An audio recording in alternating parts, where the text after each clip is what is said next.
Denny Soktania, selamat datang di Kompas Bisnis. Saudara, gejolak harga pangan yang terjadi saat ini, apakah akan berlanjut sampai nanti Lebaran?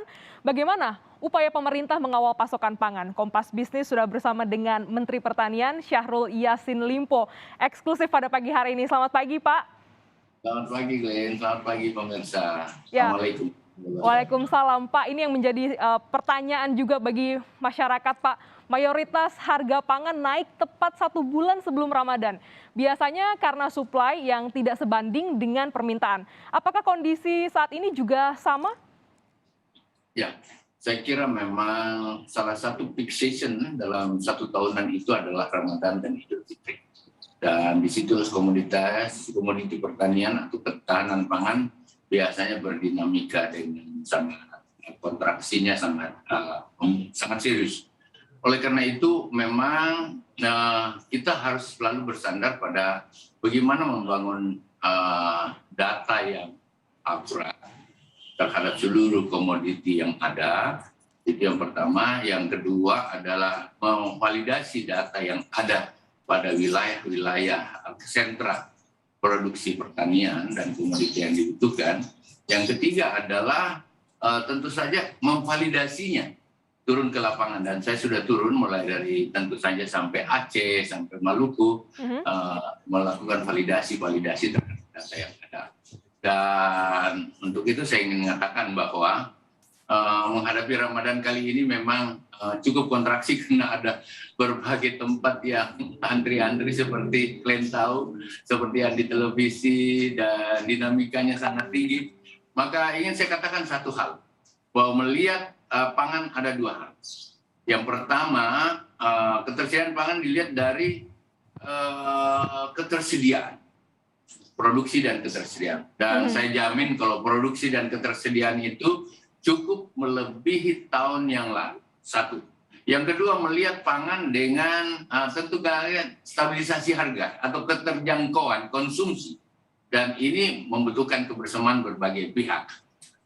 Poinnya adalah dari 12 komoditi yang ada untuk produktivitas dan ketersediaan sangat cukup.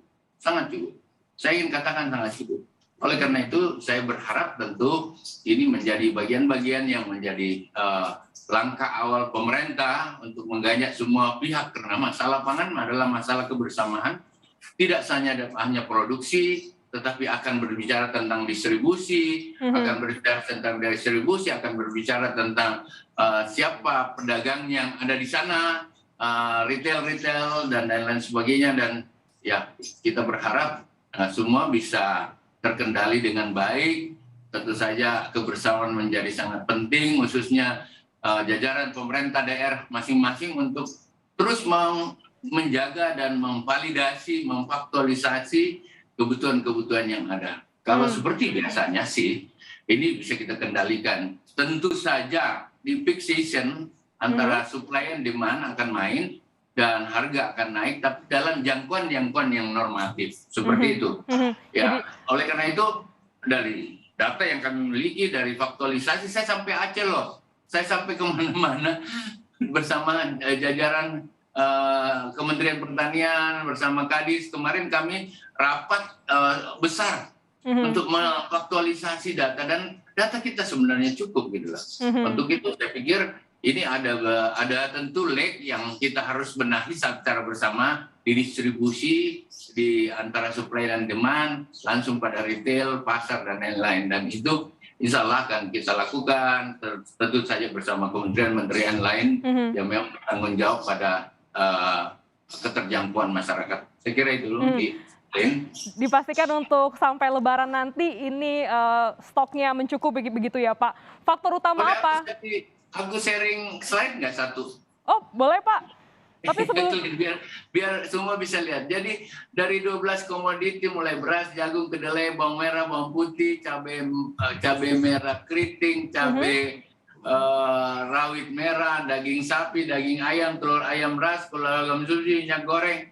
Dari data ini cukup. Ada yang memang 4 yang bersubstitusi impor, yaitu kedelai, bawang putih, dan daging sapi, termasuk di dalamnya gula konsumsi. Nah, Oleh karena itu dari 12 ini sampai dengan distributor dan importirnya kita sudah cek kalau ketersediaan sebenarnya semua dalam jangkauan dan kendali yang cukup aman untuk kita. Stoknya Ya, mencukupi ya Pak, surplus begitu ya Pak. Lantas ya. bagaimana juga sebenarnya apa yang faktor utama apa yang biasanya membuat supply dalam negeri ini terhambat? Produksi atau distribusi? Mana yang lebih dominan? Produksi dan distribusi. Ya begini. Jadi sebenarnya sisi kita bisa dari kan ini data kita ini bukan data ini hari gitu. Ini terus menerus sudah 15 tahun seperti itu kita terus melakukan improve, memperbaiki data kita, memperbaiki produksi kita dan melihat distribusi. Tentu ada beberapa komoditi yang sekarang kontraksi karena harga dunia naik dan ini ya tentu saja kita terpengaruh dengan harga global. Tapi itu hanya memang karena kedelai adalah bagian-bagian yang kemarin terlalu besar kita melakukan importasi dari berbagai negara lain lah katakan seperti itu dan sekarang itu dengan climate change yang ada dengan curah hujan, cuaca yang ekstrim di negara-negara pengimpor itu sangat bersoal. Produksinya turun dan kita terpengaruh karena harga kedelai juga di tempatnya di asalnya naik juga cukup besar dan itulah berarti bahwa ini menjadi tantangan-tantangan untuk kita semua termasuk Kementan untuk melakukan lagi agar kita tidak tergantung lebih besar lagi kepada importir itu. Pak, bicara hal yang sama dengan bahwa hal yang sama dengan daging sapi misalnya di beberapa negara importir besar kita seperti Australia itu mengalami kegagalan panen yang luar biasa. Kematian mereka cukup besar sehingga di sana harga sendiri naik. Itu berkontraksi. Tetapi untuk Ramadan dan Tahun Baru, Ramadan dan Idul Fitri, ini sudah dalam kendali kita karena stok-stok yang selama ini seperti data ini sudah ada di kita. Jadi ini dengan harga lama, tentu ada gejolak dan seperti itu dan lebih banyak saya pikir ini berkait dengan distribusi yang harus kita perkuat. Oleh karena itu menghadapi ini ada 3 agenda kita di Kementan. Produktivitas yang ada bersama para importir, distributor itu didekatkan ke pasar yang ada sehingga suplainya bisa dipercepat. Ini salah satu langkah yang kita hadapi dalam Ramadan. Kalau sekarang ini belum kita lakukan maksimal karena tentu saja kita masih membutuhkan validasi dan kebersamaan di lapangan. Yang kedua adalah mengintervensi pasar.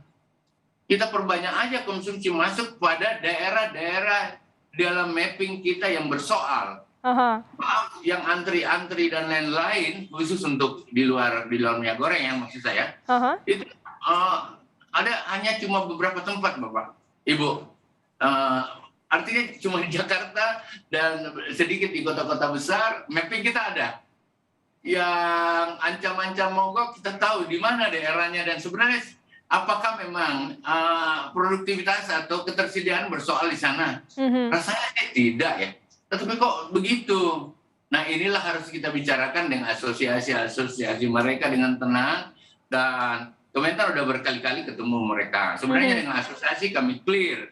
Tetapi kenapa di lapangan ada seperti itu? Tentu ini dinamika-dinamika yang ada. Tetapi insya Allah mudah-mudahan Ramadan dan Idul Fitri ini kita bisa mendapatkan kesepakatan dengan para asosiasi khususnya dan lain-lain, para distributor dan importir yang ada kelihatannya cukup oke untuk kita ajak bersama-sama, jangan naikkan harga seperti harga yang di luar, tentulah terpanggil atas nama kehidupan bangsa dan lain-lain. Masalah kedelai kita akan atur, memang agak kontraksi yang cukup besar, tapi sebenarnya kedelai kita dengan harga yang sudah seperti ini sebenarnya kita bisa tanam. Kalau kita kemarin impor kedelai karena harga kedelai di sana demi untuk tahu dan tempenya rakyat, kita harus impor dari Amerika dan lain-lain itu, Brasil dan lain-lain, karena harganya di sana lebih murah.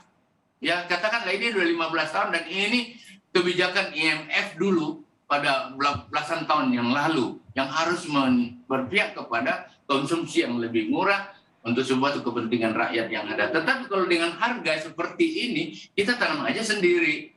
Pak, Kalau yang maaf saya lalu potong itu Pak. Itu artinya kita bisa mendorong produksi lokal yang lebih besar begitu Pak untuk komoditas kedelai ini? ini kesempatan saya paksakan diri untuk mendorong ini. Mhm. Ini kesempatan. Karena kemarin itu rakyat tidak mau tanam karena harganya dia di bawah Rp6.000. Kalau di bawah Rp6.000 sampai Rp7.000, rakyat memilih nanam jagung. Karena harga yang sama jagung bisa 1 hektar 5 sampai 6, 7 ton. Kalau kedelai dia hanya 1 sampai 1,5 ton sampai 1,5 ton. Oleh karena itu harganya tidak lebih menguntungkan bagi rakyat. Lantas apa Pak solusinya untuk komoditas kedelai ini Pak? Tadi soal harga, lantas solusinya seperti apa untuk kita bisa push produksi lokal kita? Ini membutuhkan waktu tentu. Untuk sementara ini kita akan main di 3 pengendalian. Yang pertama pengendalian jangka pendeknya atau SOS agendanya itu seperti tadi. Kita dekatkan semua distributor, kita dekatkan importir kedelai kepada pasar yang ada. Sehingga ketersediaan itu kita yakin bisa kita lakukan. Kalau banyak biasanya kan ini antara supply demand. Mudah-mudahan harga bisa tidak dikompak-kompakin oleh orang yang punya kepentingan untuk bisa kita kendalikan. Yang kedua, kalau perlu kita operasi pasar lah. Secara bersama, jangan operasi pasar sendiri-sendiri. Saya lebih mendorong Pak Bupati, Pak Gubernur operasi sendiri. Berapa kebutuhanmu? Ya kan? Kan dalam mapping kita ada. Serentak begitu ya Pak? Iya, itu agenda darurat yang kita akan pakai. Kemudian, temporary agendanya adalah kami menanam 100 hari, kan kedelai 100 hari. Tentu tidak bisa sekaligus, tapi kita berusaha bisa masuk sampai 400-500 ribu hektar, 450 ribu hektar itu bisa menghasilkan 1 jutaan lah kurang lebih seperti itu. Dengan demikian secara bertahap kita tidak punya ketergantungan lagi dari luar. Kira-kira begitulah Nanti koordinasinya akan seperti apa? Pemerintah daerah ini akan ke siapa Pak untuk koordinasi operasi pasar ini? Nah ini kan operasi pasar itu bukan domain kita ya, Kementan, Pak Sekjen, Dirjen saya ada semua nih, bukan domain kita. Kita akan memperkuat Mendak, kita akan memperkuat pemerintah daerah, dan selama ini kami dengan Mendak terus berkoordinasi untuk terus berupaya untuk melakukan langkah-langkah yang baik. Di dalam kondisi kontraksi seperti ini membutuhkan kebersamaan. Ya, kita bersama-sama ya Pak. Jangan suka nunjuk yang ini yang salah, yang ini belum tentu sekarang kau bisa buat apa gitu. Kira-kira itulah yang ada di pikiran saya, sehingga ayo semua pengamat juga turun yuk. Oke. Kita lihat sendiri lapangan seperti apa. Kami kita paham Pak. Oke. Ya, baik, kami tangkap bahwa ini memang bukan cuma tugas Kementan, tapi tugas bersama untuk bisa mengamankan stok dan juga kestabilan harga. Kami nanti juga tanyakan Pak terkait dengan harga cabai yang melambung sampai 100%, tapi nanti selesai jeda tetaplah bersama kami di Kompas Bisnis.